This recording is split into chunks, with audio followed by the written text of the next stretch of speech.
Tonight's the night. I'll take you places that you've never been, never been. 안녕하세요 여러분, EBS 온라인 입시 설명회 입시 닥터 여러분들의 열성 등장. 여러분들 만나서 반갑습니다. 여러분들과 함께 입시 온라인 입시 설명회, 이야 드디어 왔어.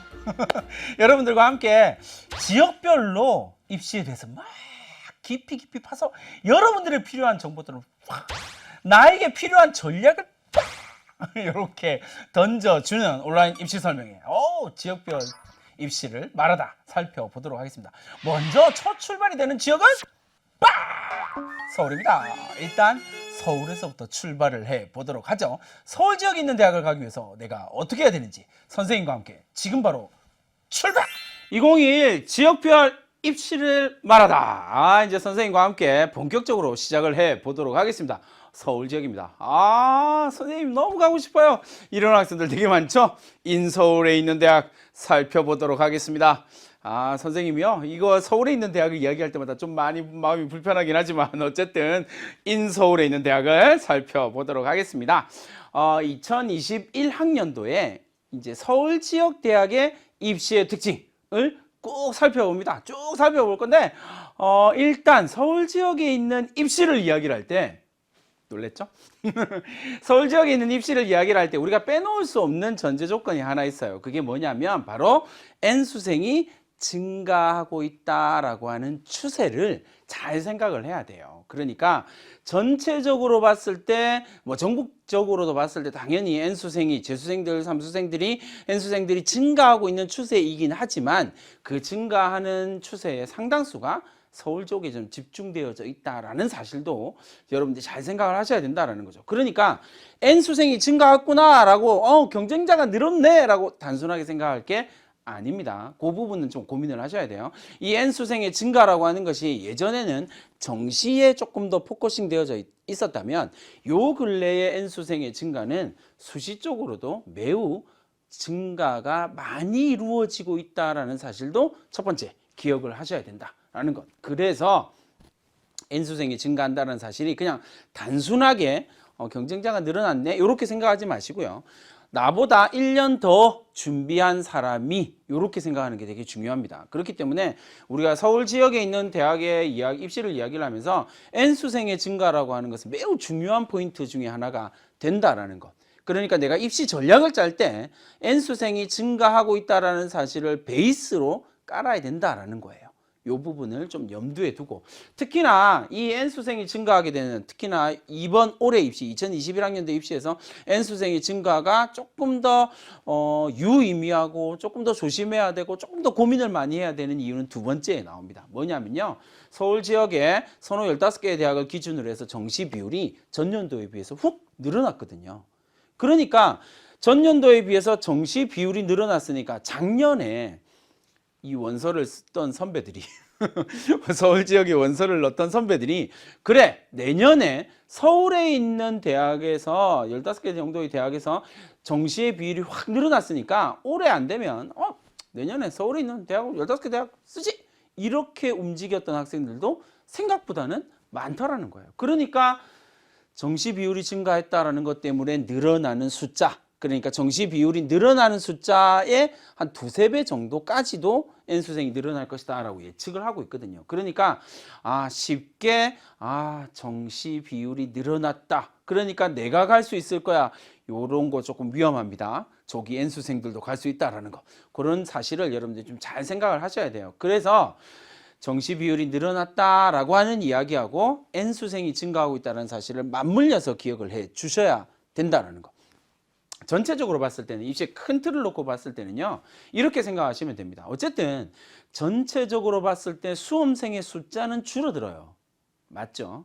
여러분들 때는 거의 5만 명 가까이 줄어드니까 전체적으로는 대학을 지원해서 대학을 가려고 하는 학생보다 대학의 정원이 많은 상황이에요. 그렇기 때문에 많이 줄어든단 말이에요. 문제는 많이 줄어들어서 모집단 자체가, 수능을 치는 모집단 자체가 줄어드는 상황이란 말이에요. 그러니까 그 모집단의 비율로 가게 되는 등급 숫자는 줄어들 수밖에 없다는 거죠. 그러니까 1등급의 숫자가 줄어들 거예요. 문제가 생겼죠. 그죠? 수능 최저를 맞추기가 어려워진다라고 하는 전제도 깔리게 된다는 거죠. 거기에 정시에서 강세를 보이는 N수생은 더 증가하게 되는 거거든요. 이 부분에 대한 고민을 좀 해주시는 것이 서울 지역의 대학을 고민할 때 아주 중요한 포인트가 될 거고요. 이제 세 번째로 생각해 볼 수 있는 건 서울 선호대학을 기준으로 해서 여기서 조금 여러분들이 조심해야 될 게 하나 나옵니다. 아, 정시가 증가한다라고 이야기했으니까 수시가 줄어들 거예요라고 생각을 하는 게 맞죠. 맞죠? 둘은 같이 갈 수 없으니까 정시 증가하게 되면 수시가 줄어들어요. 근데 문제는 수시가 어디가 줄어드느냐를 잘 봐야 된다는 사실이에요. 서울 15개 대학을 기준으로 해서 봤을 때 정시는 뭐 그냥 흔히 말할 땐 대폭 증가, 그리고 학종은 소폭 증가로 봐요. 그리고 그러면 선생님 수시는 어쨌든 줄어들었잖아요. 어디에서 줄어드냐면 논술에서요. 그리고 특기자 전형을 완전히 빼버린 대학들도 있거든요. 그러니까 특기자 전형이 줄어든다는 거죠. 그 두 가지가 빠져서 학종도 늘고 정시도 는다. 서울에 있는 대학의 입시의 가장 큰 특징이다라고 하는 부분들을 꼭 기억하세요. 이 전제를 깔아야 돼요. 그러면 나에게 유리한 전형은 나는 뭘 준비하지? 요 고민이 조금 더 강력하게 나타날 수밖에 없는 것이 서울 지역에 있는 대학이다라고 하는 부분을 꼭 기억을 해주시면 좋을 것 같습니다. 마지막으로 이제 네 번째 이야기할 수 있는 게 뭐냐면요, 전국적으로 나타나는 현상이긴 하지만 그럼에도 불구하고 특히나 서울에 있는 대학에서 수능 최저 학력 기준이 완화하거나 폐지되고 있는 대학이 많아지고 있다라는 사실. 전형별로 조금씩 다르긴 하지만 그럼에도 불구하고 많아지고 있다는 사실, 이것이 전체적인 트렌드가 되고 있다는 사실을 꼭 기억해 두시고요. 그 와중에 강화하는 대학이 있긴 해요. 그러나 대세는 완화하고 폐지하는 거다. 그래서 전년도에 연대에서 수능 최저 기준을 완전히 수능 최저 학력 기준을 없애버린 것처럼 고대에서도 학종에서 수능 최저 학력 기준을 없애버린 전형, 계열 적합형 전형이 만들어졌잖아요. 이게 하나의 트렌드가 되어갈 것이다. 내년까지만 이렇게 여러분 생각하시면 되겠고요. 내년은 우리 얘기가 되면 안 되니까, 그죠? 올해 끝내야 되니까 어쨌든 수능 최저 기준이 완화하고 폐지되고 있다. 그러나 반대로 이야기를 하면 여러분들한테 매우 심각한 문제가 하나 생기는 거죠. 수능 최저 기준이 학력 기준이 완화되었다라는 말은 경쟁률이 그만큼 높아질 수 있는 가능성이 있다라는 거예요. 그 부분도 염두에 둬야 된다라는 생각하면서 넘어가 보도록 하겠습니다. 2021학년도에 전형별 비율인데 여기서는 선생님이요, 올해 입시를 준비하는 고3인 여러분들, N수생인 여러분들에게 선생님이 꼭 이야기하고 싶은 게 있어요. 목표가 선명하지 않으면 입시는 전략적으로 실패하게 된다라고 하는 것이 선생님 생각이거든요. 그러니까 지금 고3이니까, 지금 N수생이니까, 지금 수험생이니까 나는 목표를 선명하게 할 거야. 요게 대단히 중요합니다. 왜냐하면 그래야 준비해야 될 것들이 선명하게 보이게 된다는 거죠. 내가 어느 대학을 목표로 하고 있느냐에 따라서 내가 준비해야 될 게 완전히 달라지게 된다는 거. 예를 들어서 전국에 있는 대학을 생각해 보세요. 전국에 있는 대학을 생각한다면 학생부 교과 전형, 내신 전형이 완벽하게 가장 중요한 전형입니다. 맞죠? 그 다음에 학생부 종합 전형, 정시, 이렇게 세 개의 가장 큰 테마가 나오게 된단 말이에요. 그런데 우린 지금 서울 지역을 이야기를 하고 있으니까요. 서울 지역으로 넘어가면 조금 완전히 다른 이야기가 나오게 돼요. 이거 사실 조금 전국적으로 지역별 입시를 말하고 있으니까 전국적으로 놓고 본다면 이런 전형 구조를 가지고 있는 지역이 딱 한 군데밖에 없어요. 어디요? 서울이요. 이거밖에 없어요. 그러니까 이 부분은 잘 생각을 하셔야 된다는 거죠. 내가 지방에 있는 대학을 목표로 하고 있다. 지방에 있는 국립대든 지방에 있는 사립대든 어쨌든 지방에 있는 대학을 목표로 하고 있다라고 이야기할 때는 완전히 다른 이야기가 나오거든요. 그러나 내가 서울에 있는 대학을 목표로 한다. 서울에 있는 선호 15개 대학뿐만 아니라 서울에 있는 대학을 목표로 하고 있다라고 이야기를 할 때는 전형 계획상으로는 이런 형태들을 여러분들 고민하셔야 돼요. 제일 중요한 게 뭐라고요? 학생부 종합전형이에요. 100명 중에 44명을 뽑고 있다라는 거. 그 다음에요, 두 번째 방금 이야기했던 대폭 증가 학생부 정시 전형이에요. 이 두 가지가 거의 70% 정도가 된다라는 사실이에요. 아까 이야기했던 지방에서 학생부 교과전 내신 진짜 중요하잖아요 라고 이야기하는 건 8%예요. 이 부분에 대한 고민이 있어야 돼요. 그러니까 내가 어느 대학을 갈 것이냐, 어떤 지역에 어떤 대학을 갈 것이냐라고 하는 목표가 선명하면 내가 지금 준비해야 될 게 선명해지겠죠. 전형을 선택해야 되니까. 그래야 내가 전략을 짤 수 있거든요. 그냥 선생님 제발 정말 힘들어하는 게 이거예요. 진짜 선생님 열심히 공부하면 되는 거 아니에요. 안 돼요, 여러분. 그렇게 해서 해결되지 않아요. 전략을 세워야 돼요. 전략에 맞는, 나한테 맞는 것 준비하는 시간. 이게 3학년 1학기. 이 부분을 여러분 반드시 기억을 하셔야 됩니다.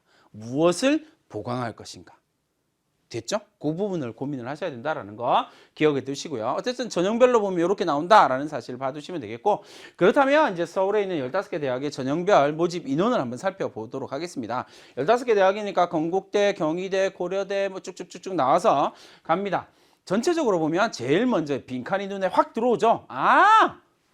빈칸이 들어온다고요. 그럼 뭐예요? 그 대학에서 안 뽑는 전형이 있다라는 거죠. 그러니까 서울에 있는 지역에서는 이게 편향적으로 봤을 때, 지역별로 봤을 때는 서울만 해당되는 이야기예요. 서울에 있는 대학은 학생부 교과 전형을 안 뽑는 대학이 좀 많아요. 15개 대학 중에서도 8개는 학생부 교과 전형이 있고 7개는 없거든요. 그 부분을 좀 생각을 하시면 되겠습니다. 논술 전형도 없는 대학이 조금 있어요. 근데 지방으로 내려가면 지방에 있는 대학들을 고민해 보면 논술 전형이 없는 대학이 거의 대부분이거든요. 특별한 경우가 아니면. 그러니까 이렇게 여러분들이 생각을 하시면 될 것 같습니다. 특기자 전형, 정시 전형까지 이렇게 정리를 하시면, 전체적으로 숫자만 딱 놓고 보더라도 학생부 종합 전형과 정시가 제일 큰 덩어리구나라고 하는 사실을 알 수 있겠죠. 자, 그 다음에 제일 눈에 띄는 건 고려대학교 학생부 교과 전형이네요. 200명, 200명 이렇게 학생부 교과 전형 내신으로 뽑는데 고려대학교가 1000명을 뽑아요. 그러니까 학생부 교과 전형 내신 진짜 중요하네 라고 이야기를 할 수 있겠지만 문제는 수능 최저가 있다라는 사실이죠. 그리고 면접도 있다라는 사실. 이렇게 생각하면 이게 정말 학생부 교과 전형 내가 내신이 정말 극강 내신인데 갈 수 있냐라고 이야기를 했을 때는 조금 더 고민해 봐야 된다라고 하는 부분들을 이야기를 할 수 있을 것 같습니다. 자, 그 다음에 나머지 대학이요. 연세대학교부터 쭉 내려가서 홍익대학교까지 전체적으로 본다면 학생부 교과 전형, 그리고 학생부 종합 전형, 논술 전형, 기타 전형, 정시 전형까지 이렇게 쭉 숫자 자체가 많이 차이가 난다. 두 개만 보이죠? 학생부 종합전형, 정시전형. 이 두 가지를 여러분들이 잘 기억을 해 두시면 되겠습니다. 물론 이건 대학이 발표한 자료라서 조금씩 다를 수는 있어요. 그러나 전체적으로 보면 이 큰 틀에서 벗어나지 않는다. 그러면 내가 무엇을 준비해야 될 것이냐에 대한 고민을 좀 해 보시면 좋을 것 같습니다. 그렇다면 이게 서울에 있는 대학의 전형들이 이렇게 잡혀 있다면 나는 어떡하지? 이제 그 교과 전형별 특징들을 좀 이해를 하고 내가 맞나 안 맞나? 내가 준비할 수 있나 없나? 요걸 고민을 해봐야 될 거거든요. 하나씩 준비를 보도록 하겠습니다.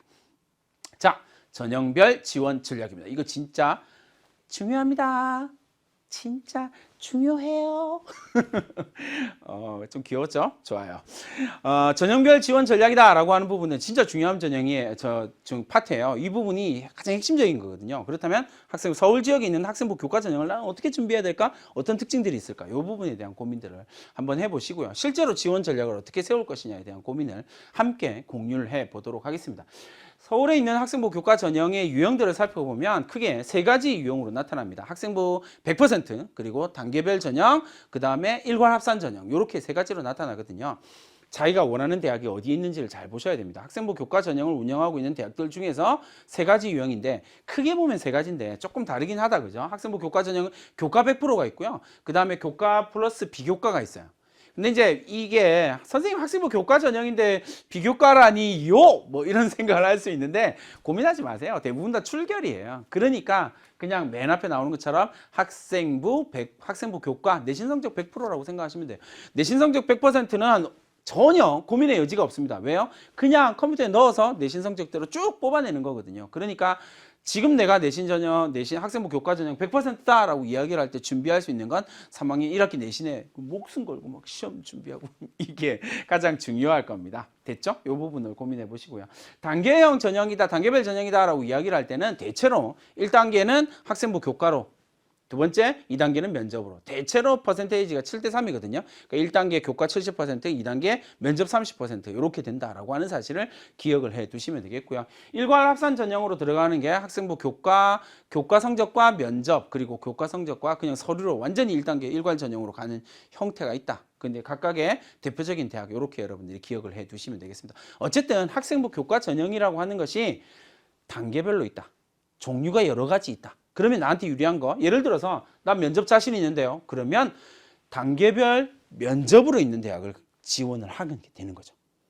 이해됐죠? 이 부분을 여러분들이 기억을 해 두시면 좋을 것 같습니다. 자, 그러면 이제 구체적인 내용들을 한번 살펴봅시다. 올해 학생부 교과 전형의 서울 지역의 가장 핫한 대학은 고려대입니다. 어쩔 수 없이 고려대입니다. 왜요? 거의 30% 가까운 인원을 학생부 교과 전형으로 뽑거든요. 그러니까 학생부 교과 전형 30% 정도의 수준입니다. 근데 뭘 깔았다고요? 수능 최저를 깔았습니다. 그래서 세계합 5, 세계합 6 인문 자연으로 나누어지고요. 그 다음에 빨간색으로 표시해놨죠? 수능 최저를 강화했다라는 사실입니다. 이게 주로 서울에 있는 서너 15개 대학이 가지고 있는 가장 기본적인 고민이거든요. 학생부 교과 전형 내신 100%로 돌렸을 때 지방에 있는 극강 내신을 가지고 있는 학생들이 선발되는 것까지는 괜찮은데 문제는 얘들이 수능 최저를 맞춰야만 통과시켜 준다는 거예요. 이 부분이 좀 밸런스를 맞춰야 됩니다. 그러니까 내가 고려대학교 학생부 교과 전형으로 가겠다라고 목표를 삼은 학생들은 반드시 성적은 좀 이따 보여드릴게요. 학생부 교과 성적은 반드시 뭐 해야 된다고요? 수능 최저를 맞출 수 있냐 없냐를 고민해야 돼요. 그러니까 수능 준비를 열심히 해야 된다라는 이야기가 되겠죠. 이렇게 생각하시면 되겠고요. 서울시립대 같은 경우는요, 뭐 이렇게 합 7, 합 8, 세 개 합. 그러니까 국어, 영어, 수학, 국어, 수학, 영어, 탐구 이렇게 해서 세 개 합 7 이렇게 8 만드시면 되겠고요.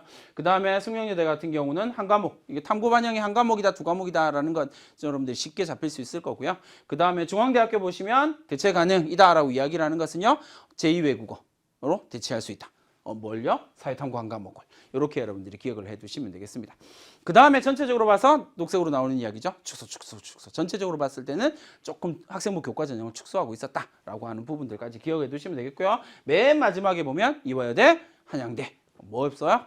수능 최저가 없다라고 하는 부분 잘 기억해 두세요. 자, 여기서 되게 중요한 이야기를 하나 해야 되겠죠.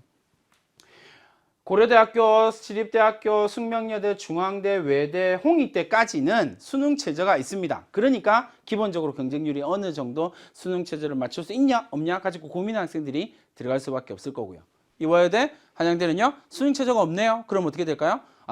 일단 극강 내신을 가지고 있는, 그러니까 상대적으로 내신의 폭이, 내신 성적이 이화여대나 한양대가 훨씬 더 높게 형성된다는 거. 요거 생각하시면 되겠습니다. 이렇게 여러분들이 정리를 하시면 되겠죠. 그러면 서울에 있는 학생부 교과 전형에 대한 이야기들은 마무리가 될 것 같아요. 자, 이제 합격자 평균입니다. 이걸 보여줄 때마다 되게 마음이 아파요. 왜냐하면 실제로 선생님도 1.1, 1.0 이런 학생 본 적이 없거든요. 1.0은 한 명 봤어요. 1.1도 한 명 정도 본 것 같아요. 그러니까 실제로는 쉽지 않아요. 그러니까 대부분의 고등학교에서 정말 쉽지 않은 내신들이에요. 1.0, 1.3, 1.25 뭐 이렇게 가서 1.02 아까 얘기했죠. 수능 최저가 없으니까 매우 높게 나타나게 된다는 거. 전체적으로 봤을 때는 이런 형태로 나타나게 된다. 자, 그런데 합격자 평균의 75% 수준. 이 75%라는 말이 뭐냐면 그 과에 합격한 학생들 가운데서 100명이 합격했다면 75번째 학생의 성적. 그게 내신을 말하는 거거든요. 답이 안 나오네요. 1.3. 어떡하죠? 1.3. 그죠? 선생님 제가 3학년 때 1.3. 좋아요. 그러나 1, 2학년 때 1.3이 안 나오면 현실적으로는 힘들다라는 이야기죠. 내가 극강 내신을 3학년 1학기 때 맞는다고 하더라도 현실적으로는 좀 어렵다라고 하는 거. 요렇게 형성된다. 75% 수준이. 요렇게 여러분들이 생각하시면 생각보다는 내신이 매우 높게 형성되구나. 그러나 그럴 수밖에 없는 이유가 있죠. 서울에 있는 서너 15개 대학은 전국에 있는 모든 학생들이 3년 동안 열심히 학생부 교과 전형 내신 관리해서 지원하는 전형이거든요. 이해됐죠? 이렇게 여러분들이 기억을 해 두시면 되겠습니다. 그래서 학생부 교과 전형 전체의 특징을 놓고 보면 서울에 있는 학생부 교과 전형이 적용되는 대학이 8개. 그 중에서 6개는 수능 최저가 있고 2개는 없다라는 정도까지 기억을 해 두시면 되겠고요. 전체적인 경쟁률을 보면 3에서 11대 1 정도가 나옵니다. 3에서 11대 1 정도가 나오게 되고요. 그 다음에 평균적인 경쟁률을 보면 6대 1 정도 나옵니다. 그러니까 전체적으로 봤을 때는 되게 쉽죠. 왜냐하면 전체적으로 봤을 때는 경쟁률이 낮아요. 5명만 제끼면 돼요. 그것도 쉽지는 않다. 그죠? 조건이 하나 있죠. 내신이 엄청 좋아야 된다. 그래서 전체적으로 봤을 땐 서울시립대가 경쟁률이 최고의 경쟁률을 보이고 있다. 이제 계속 최고의 경쟁률을 보이고 있고요. 그러나 그럼에도 불구하고 학생부 교과전형 전체를 놓고 봤을 때 서울에 있는 학생부 교과전형 전체를 놓고 봤을 때 경쟁률이 매우 낮다. 다른 전형에 비해서. 논술 전형은 뭐 쉽게 100대 1 막 이렇게 넘어가거든요. 대학 전체의 경쟁률이 40대 1 막 이렇게 넘어가거든요. 그러니까 6대 1이면 매우 낮다. 왜? 낮을 수밖에 없는 이유는 하나 있죠. 극강 내신을 가지고 있는 학생이 그만큼 많지는 않을 테니까. 그 다음에 두 번째, 최초 등록의 비율이 매우 낮다라는 거예요. 이게 이제 여러분들 조금 고민하셔야 될 부분입니다. 최초 등록이 낮다라는, 최초 등록이 뭐냐면 너 합격했어! 라고 이야기할 때 저는 안 갈 건데요? 라고 하는 이 학생들이 많다라는 거예요. 왜요? 이게 되게 중요한 이야기입니다. 왜 많을까요? 되게 단순하게 생각하면 이래요, 여러분. 내가 1점대의 내신을 갖고 있어요. 근데 서울에 있는 주요 대학을, 선호대학을 가겠다라고 원서를 막 쓸 때 학생부 교과 전형으로 쓰는 케이스는요, 거의 흔히 말하는 안전으로 지원하는 경우들이 많아요. 그러니까 1점대의 내신을 가지고 학생부 종합 전형을 쓴다. 이런 학생들이 대다수거든요. 그러니까 조금 더 괜찮은 대학에 붙으면 학생부 교과 전형은 없고 조금 더 괜찮은 대학에 붙는다라고 생각하면 그쪽으로 최초 등록을 해버리는 거예요. 그러니까 최초 등록 비율이 매우 낮다라고 하는 사실. 금방 선생님이 계속 이야기하고 있는 거야. 극강 내신. 말도 안 되는 1.0이라니요. 우리 학교는 본 적도 없고요. 전 평생 본 적이 없어요. 뭐 이런 학생들 되게 많더라고요. 있어요. 전국에 매년 최소 50명 정도 나오더라고요. 50명이요.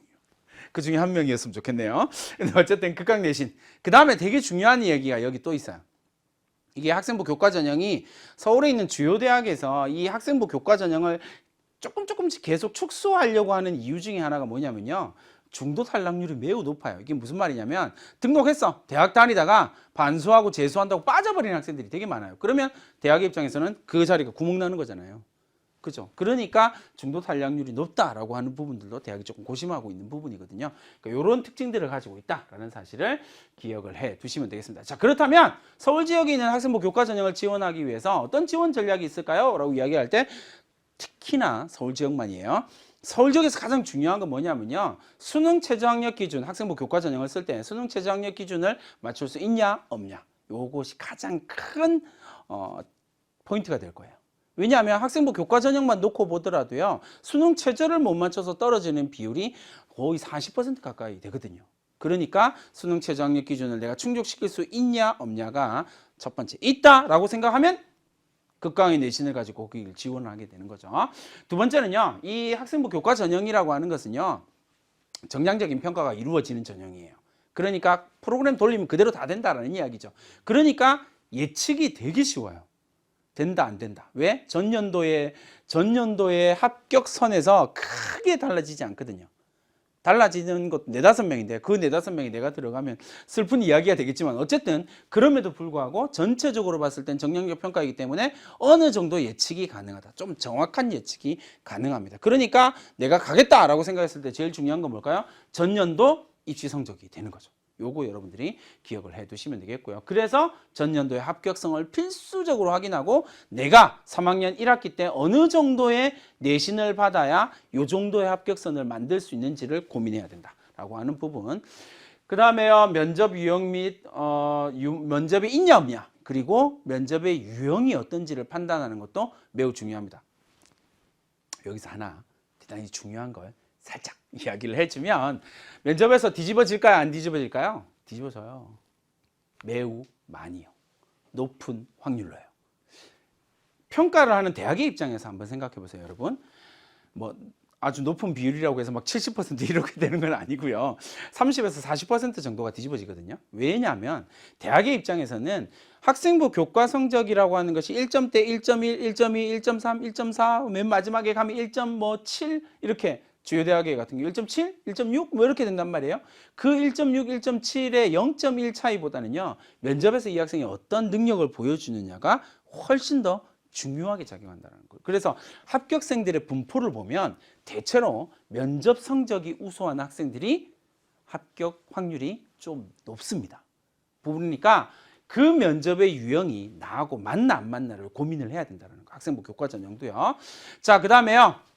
대체로 선생님 방금 이야기했던 것처럼 학생부 종합 전형을 쓴다, 학생부 교과 전형을 쓰는 학생들은 대체로 학생부 교과 전형, 학생부 종합 전형을 쓰고 맨 마지막 안전으로 학생부 교과 전형을 하나 이렇게 쓰는 경향들이 좀 보여요. 그러니까 학생부 종합 전형을 쓸 때 내가 어떻게 쓸 것이냐, 숫자를 어떻게 맞출 것이냐라고 하는 밸런스를 맞추는 것이 조금 중요합니다. 대체로 이제 학생부 종합 전형 4개 쓰고 학종 2개 쓰고 학생부 종합 전형 4개 정도 쓰고 학생부 교과 전형 2개 쓰고 뭐 이런 밸런스를 좀 맞춰가는 게 있고요. 경우에 따라서는 좀 조금 더 압도적인 내신인데요 라고 이야기를 하는 경우에 올해 고대가 있으니까 3대3 정도로 가는 것도 괜찮은 전략이 될 거예요.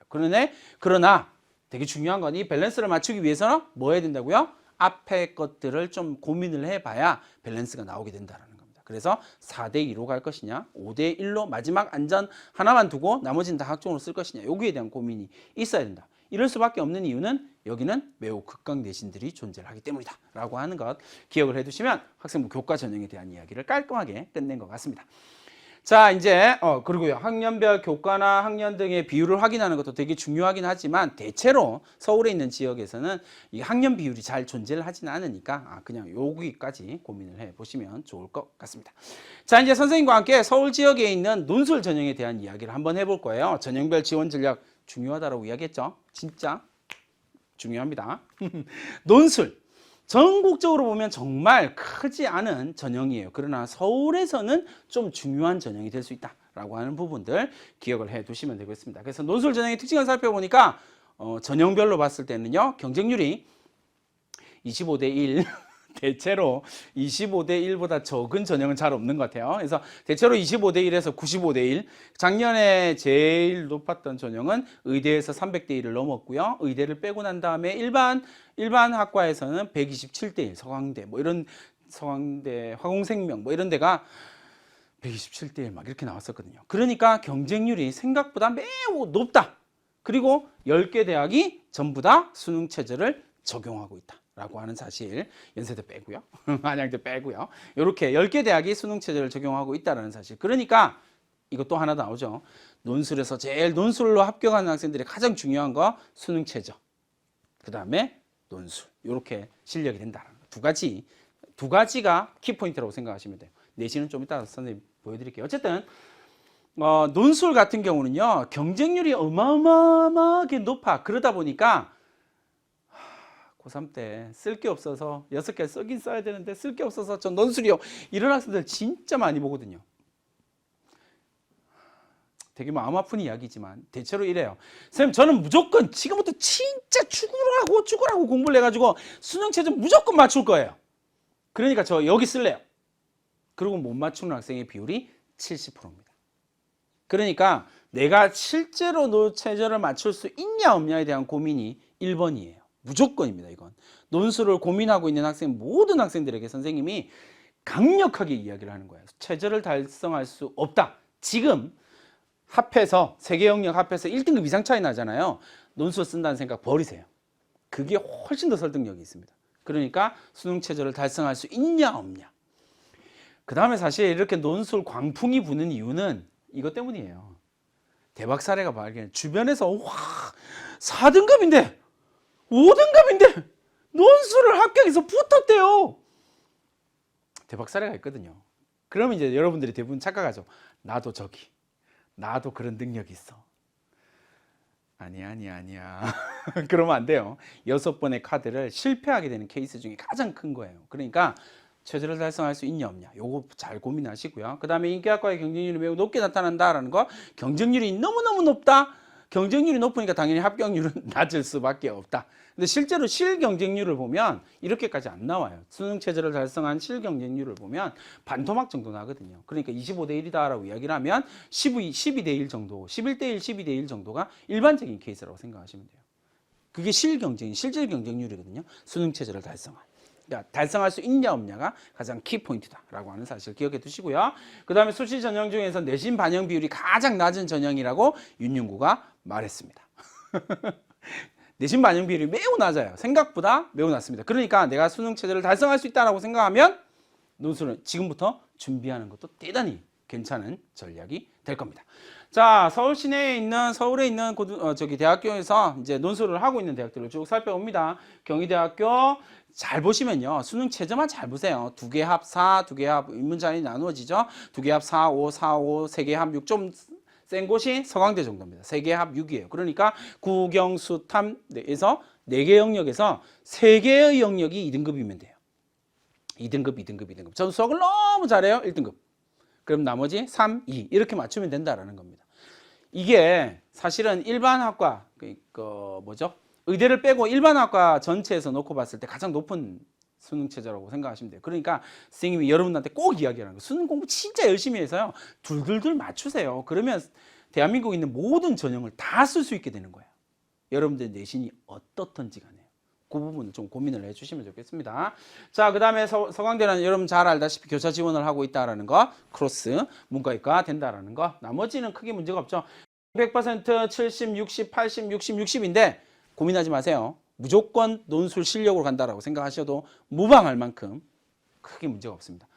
논술, 수능 최저 이 두 가지로 가는 전형이다라고 생각하시는 것이 훨씬 더 설득력이 있습니다. 자, 그 다음에 이화여대, 중앙대 여기까지 이제 수능 최저가 있고요. 시립대, 연세대, 한양대 3개의 대학이 수능 최저가 없습니다. 자, 여기서 되게 중요한 거 수능 최저가 없습니다. 경쟁률이 높아지겠죠. 이건 되게 단순한 이야기예요. 그 부분에 대한 고민을 하시고요. 이제 올해 최대의 키포인트, 논술 가운데 키포인트는 연대입니다. 작년에 600명 넘게 뽑았다가 올해 반토막이 났거든요. 거의 반토막 정도 났거든요. 여기에서 고민이 생깁니다. 자, 내가 N수생이에요. 상위권 대학을 이제 좀 주요 대학, 연세대, 고려대, 스카이 뭐 이렇게 이야기를 흔히 말하는 스카이를 가고 싶은데 거기에서 내가 논술을 쓸 수 있는 대학은 연대밖에 없단 말이에요. 그런데 작년에는 600명을 뽑았으니까 내가 연대를 좀 준비해서 학과 모집 단위로 봤을 때는 모집 단위 전체로 봤을 때는 그나마 좀 뽑으니까 내가 좀 준비해야지 라고 생각했던 인원이 제법 있었단 말이에요. 심지어 수능 전에 시험을 친단 말이에요. 논술 시험을 보니까 있었단 말이에요. 그런데 올해는요. 잘 생각하세요. 29.5% 정시의 비율이 정시로 뽑는 비율이 늘어났고요.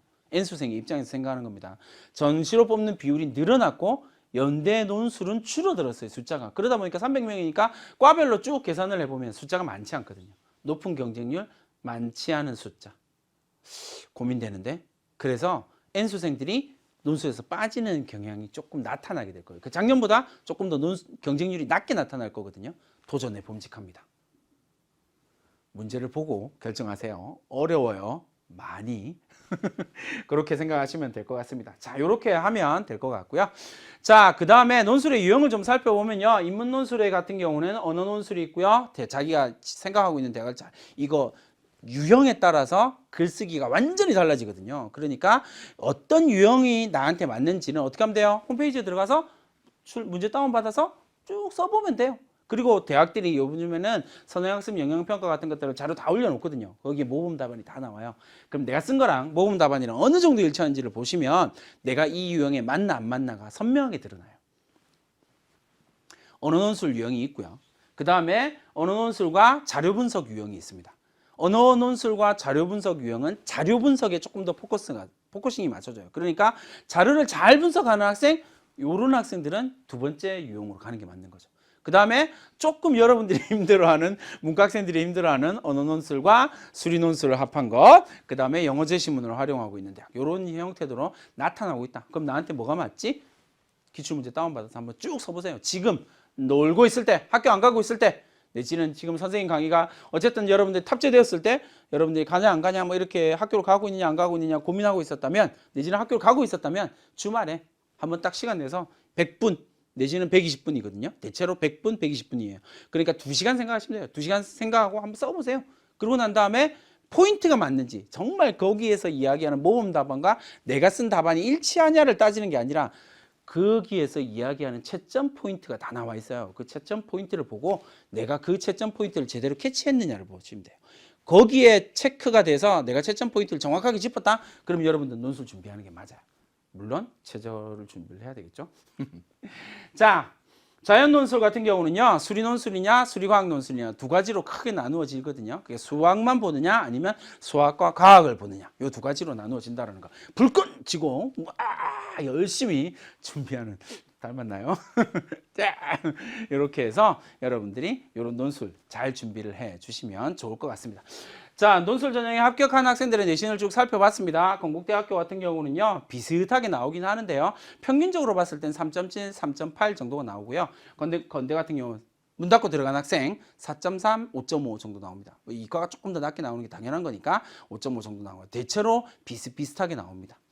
자, 연세대학교 같은 경우는요, 인문자연 전체로 봤을 때 학생부 합격자의 교과 내신이 3.2, 2.9가 나옵니다. 그러니까 3점대가 나와요. 그러니 잘 생각해봐. 여기에서 이제 좀 심각한 오류가 하나 생기는 거예요. 선생님이 방금 이야기했던 것처럼 내신 3점대인데 어디를 갔어요? 연대를 갔어요.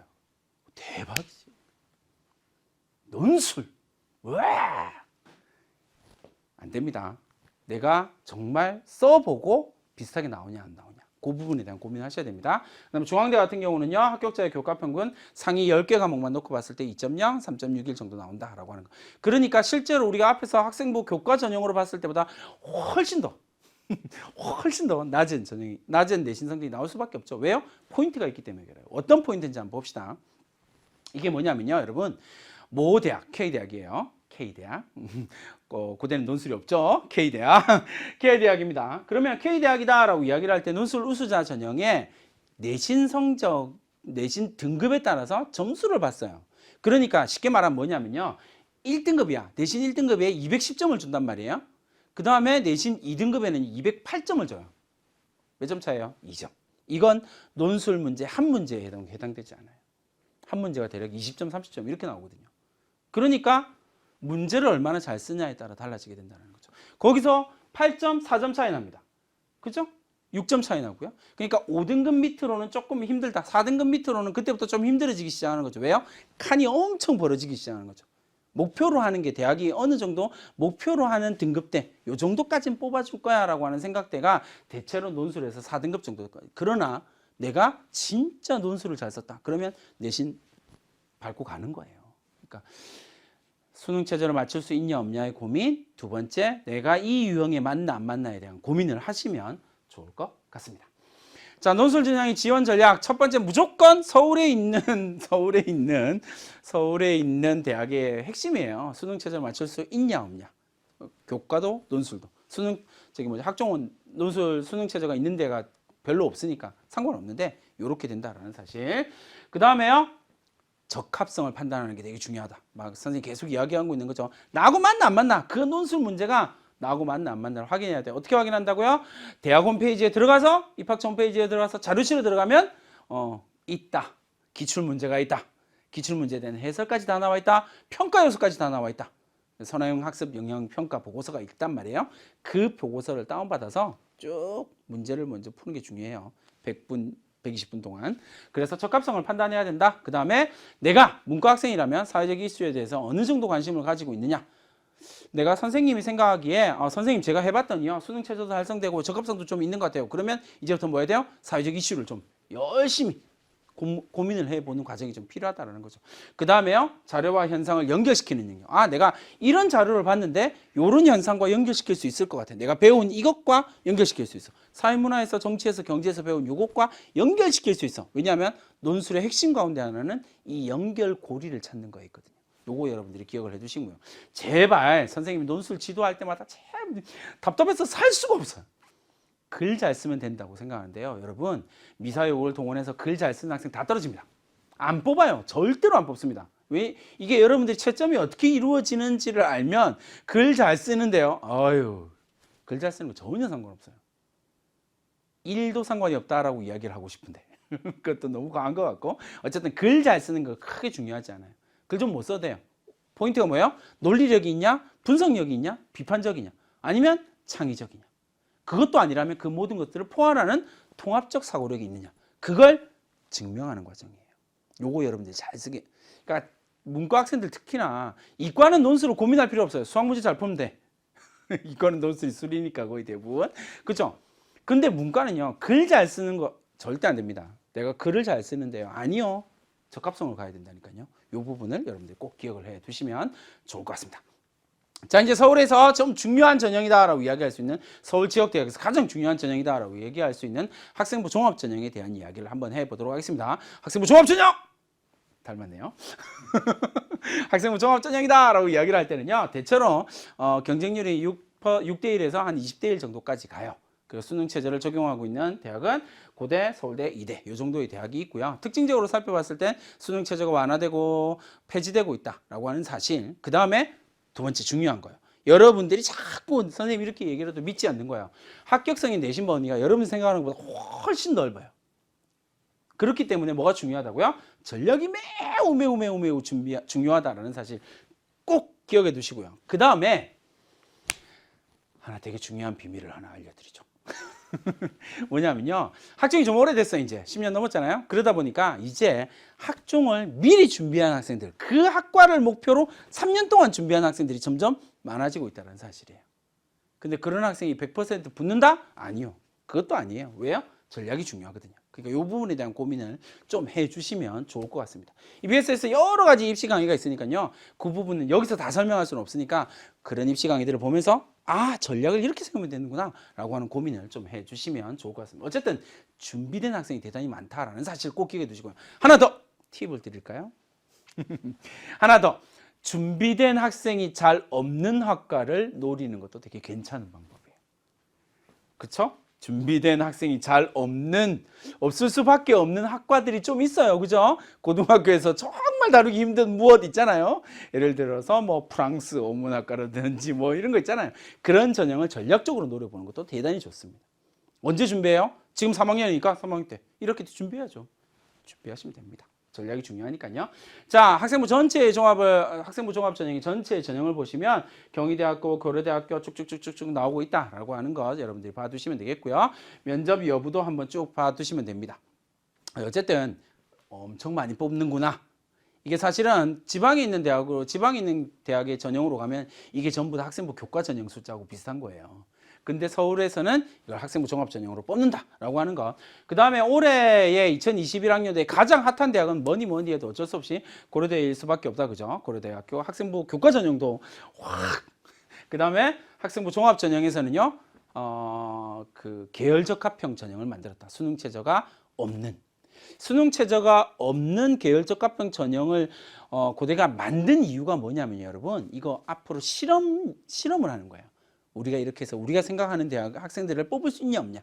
그러면 한 단계 더 나가면 내년 전형에서 이 계열적 합평 전형처럼 수능 최저가 없는 전형이 늘어날 수 있겠죠. 실험하고 있는 거거든요. 여러분들 대상으로 실험하고 있는 거예요. 어쨌든 계열적 합평이다라고 하는 부분 잘 기억을 해두시면 되겠습니다. 나머지는 여러분들이 대체로 다 아는 이야기들이니까 크게 문제없이 전형들을 분석을 해볼 수 있을 거예요.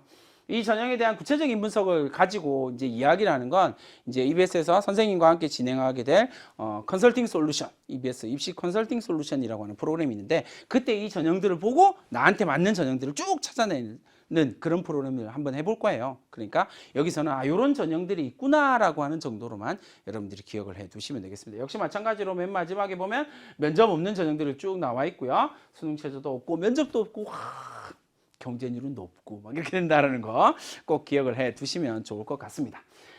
자, 경쟁률을 한번 살펴봤습니다. 특별히 학생부 종합 전형은 서울에 있는 지역에서 조금 중요한 전형이다 보니까 경쟁률을 살펴보니까 전체적으로 봤을 때 작년 경쟁률을 봤을 때는요, 증가하고 증가하는, 그렇죠? 3개의 대학 정도가 증가하고 나머지는 학생부 종합 경쟁률이 떨어지고 있어요. 이유가 뭘까요? 선생님 되게 쉽게 이야기했어요. 왜냐하면 모집단이 작아졌거든요. 이 부분을 생각하셔야 됩니다. 모집단이 작아졌기 때문에 경쟁률이 조금 더 올해는 낮아질 수 있다라는 점 꼭 기억을 해두시면 되겠습니다. 서서히 낮아지고 있는 추세예요. 자, 이렇게 보시면 될 것 같고요. 그 다음에 경쟁률, 나머지 대학들의 경쟁률도 쭉 살펴보시면 될 것 같습니다. 자, 그 다음에 학생부 종합 전형의 특징을 한번 살펴보면요. 학생부 종합 전형이다라고 이야기를 하면 특히나 여러분들이 2015 개정교육과정의 1세대란 말이에요. 그러다 보니까 학생부 종합 전형이 지금까지 학생부 종합 전형은요. 교과 성적, 교과 활동, 비교과 활동 이 세 가지의 큰 덩어리를 평가를 했거든요. 근데 여러분들 때에서는 대학이 하나의 선택지를 더 갖고 왔어요. 2015 개정교육과정에서 학생부 종합 전형이다라고 이야기를 할 때는 교과 성적, 교과 활동 그리고 비교과 활동 대단히 중요하다라고 이야기를 하지만 그것뿐만 아니라 뭐에서요? 네가 어떤 과목을 선택했는지도 되게 중요하게 작용한다라는 거예요. 그래서 여러분들이 선택한 과목하고 내가 실제로 쓸 대학과 학과 매칭이 좀 돼야 돼요. 그게 아니면 좀 불리한 평가를 하겠다라고 주요 대학의 입학처장들이 계속 지금 이야기를 하고 있거든요. 네가 왜 거기서 개설되어 있는 과목 선택 안 했어? 그건 네 책임이지. 이렇게 이야기를 하고 있거든요.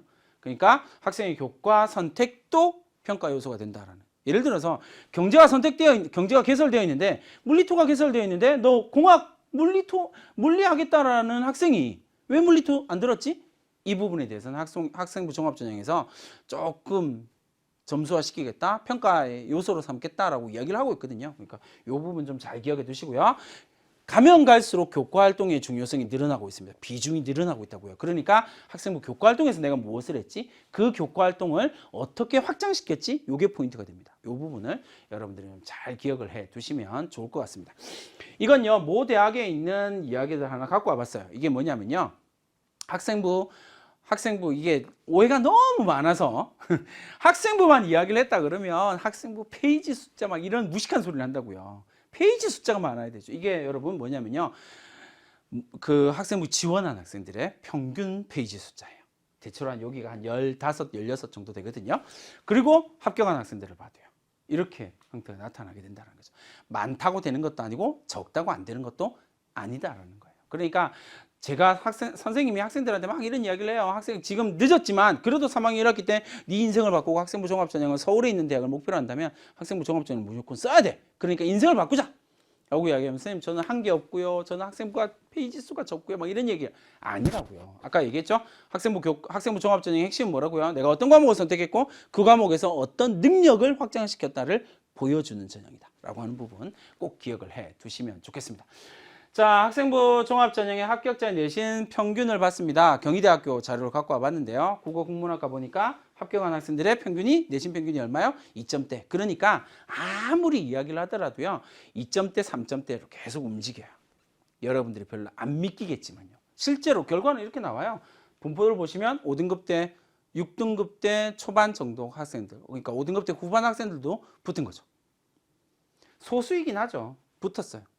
대체로 보면 2등급대가 좀 많이 몰려있죠. 1등급 후반, 2등급 초반대가 가장 많이 몰려있어요. 그러나 3등급, 4등급 때도 분포상으로 봤을 때는 적지 않은 숫자가 몰려있다는 사실 꼭 기억을 해 두시면 되겠습니다. 그러니까 제발 내신이 안 되기 때문에 안 돼요, 이런 얘기 하지 마시라고요. 학종은 그게 아니거든요. 우리가 여기에 있는 내용을 잡기만 하면 된다는 거죠. 됐죠? 이렇게 여러분들이 생각을 하시면 되겠습니다. 자, 고려대학교 평균 내신을 한번 갖고 와봤어요. 자, 보니까 경영대학교 내신을 쭉 살펴봤을 때 2.63, 3.15 선생님 이거 진짜예요? 네, 진짜예요. 고려대가 발표한 성적이죠. 경영대학교 전체 내신의 지원자의 학종으로 합격한 학생들의 전체 평균이 2.63이에요. 자, 생각해보세요 여러분. 평균이 2.63이야. 문과잖아요. 문과에 뭐 과고가 있고 뭐 이런 거 없잖아요. 평균이 2.63이에요. 그런데 아까 얘기했죠. 고대에 딱 생각 내신 보면 내신을 형성하고 있는 학생들이 1점대도 부지기수로 많을 거란 말이에요. 근데 평균이 2.3이네요. 2.6이네요. 그럼 어떻게 해요? 3점대, 4점대도 붙었다라는 거죠. 그래야 평균이 이렇게 나온다고요. 이걸 여러분들이 좀 고민을 해줬으면 좋겠어요. 그러니까 내신이 안 되기 때문에 오해예요. 그걸 극복하고 내가 교과를 어떻게 확장시켰느냐를 보여주는 게 서울에 있는 주요 대학의 학종으로 갈 수 있는 방법이다라고 하는 것. 그래서 이런 얘기하면 특목고 막 이런 이야기를 하길래 선생님이 또 자료를 갖고 와봤어요. 자, 학생부 종합전형의 총합격자예요. 이것도 설명을 하긴 해야 되는데 패스. 요것 하나는 설명합시다. 상위 70% 이야기했죠. 100명 가운데 70번째 학생의 성적이라고 생각하시면 돼요. 3점대, 4점대예요. 선생님 특목고 자료 하나 보여드릴게요. 과고 0.8이요. 과고 영재고 0.8이요. 외고, 국제고 29.5. 3분의 1이요. 그 다음에요. 자사고 23%요. 어디가 제일 많아요? 일반계 고등학교요. 일반계 고등학교가 가장 많은 높은 비율을 차지하고 있다고. 총학생들의 평균 내신을 봤으니까요. 이렇게 여러분들이 고민하시면 됩니다. 안 된다라고 생각하지 말고요. 나의 능력을 어떻게 보여줄 것인가에 포커스를 맞추는 것이 중요하다라고 하는 것 꼭 기억을 해두시면 좋을 것 같습니다. 자, 그러면 이제 어떻게 지원 전략을 어떻게 세울 것이냐에 대한 이야기를 한번 해보도록 하죠.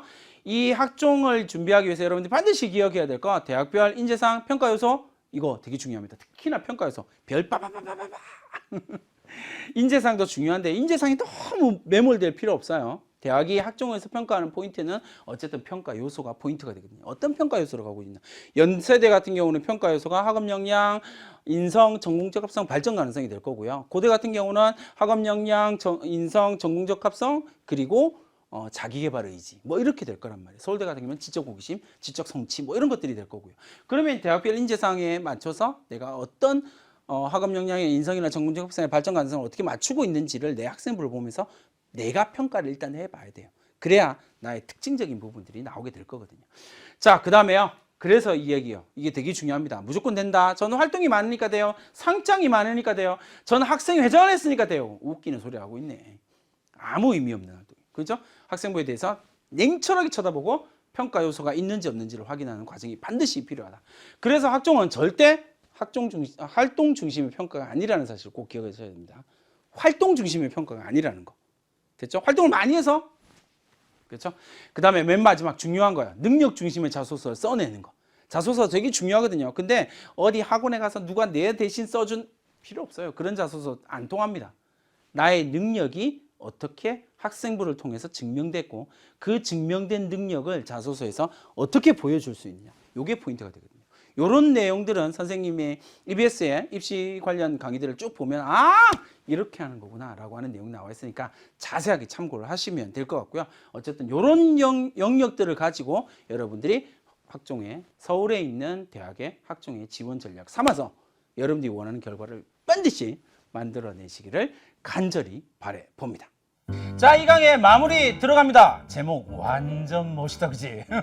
입시 닥터 윤서부의 수험생들을 위한 빠밤 조언 이렇게 가보도록 하겠습니다. 어떤 것들이 필요한지에 대한 이야기들은 전략적인 부분들은 앞에서 충분히 이야기를 했으니까요. 선생님과 함께 이제 하나씩 어떤 조언을 할 것이냐 되게 고민을 많이 했어요. 근데 일단 이 화면을 보여드립니다.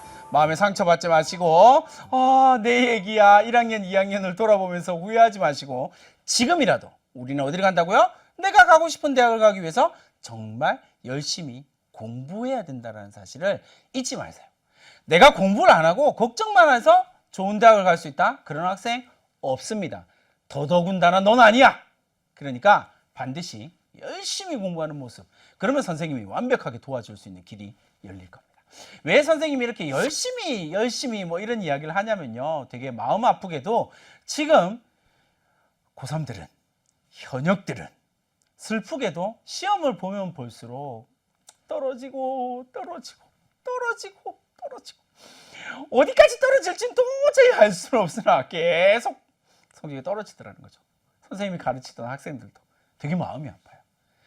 흔들리는 요소들이 되게 많아요. 3월은 이제 못 치니까 3월, 4월 초에 치는 그 첫 번째 학평도 마찬가지고요. 6월 모평 치고요. 9월 모평 치면 흔들려서 성적이 떨어지게 됩니다. 좌절을 끊임없이 경험하게 된다는 거죠. 그러나 여러분 반드시 기억하셔야 됩니다. 그 모든 상황들 속에서도 앞에서 선생님이 보여줬던 그 그림처럼 일관되게 공부하는 모습들이 여러분들의 능력이 될 겁니다. 그런 학생을 선생님이 열심히 도와줄 거야. 그러니까 팔로우 미 열심히. 내가 성적이 떨어지는 한이 있어도 난 죽기까지 열심히 공부를 해보겠다. 이게 수험생의 자세가 될 겁니다. 꼭 기대할게요. 자, 선생님이요. 여러분들 온라인 입시 설명회를 하면서 여러분들한테 진짜 정말 하고 싶었던 이야기. 여러분들은 선생님이 학생들을 볼 때마다 항상 하는 이야기거든요. 네 속에는 어마어마한 능력이 있는데 세상이 도와주지 않는다.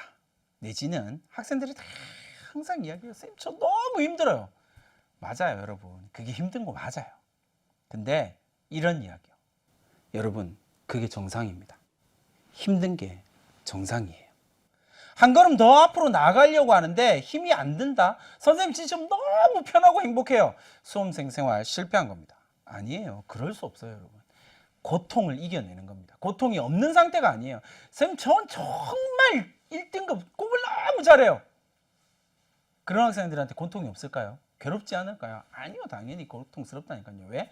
한계를 딛고 나아가야 하는 그 자리에 여러분들이 서 있다는 사실을 꼭 기억을 해두시면 좋겠습니다. 아픕니다. 괴롭습니다. 아무도 나의 아픔을 몰라주는 그 말할 수 없는 외로움이 여러분한테 분명히 있을 거예요. 여러분, 그걸 딛고 한 발 내딛는 순간 여러분들은 성장하게 되는 겁니다. 여러분, 선생님이 지금 이 자리에서 여러분들의 입시 닥터를 이야기를 하면서 윤사부로서 여러분들에게 끊임없이 이야기를 하는 거예요. 그 아픔을 해결하려고 하지 마세요. 그 고통이 나를 성장시킨다는 사실 꼭 기억하시면 여러분들은 입시에서도 그리고 인생에서도 완벽한 성공을 해내는 멋진 학생들이 될 겁니다. 선생님이 응원합니다. 파이팅!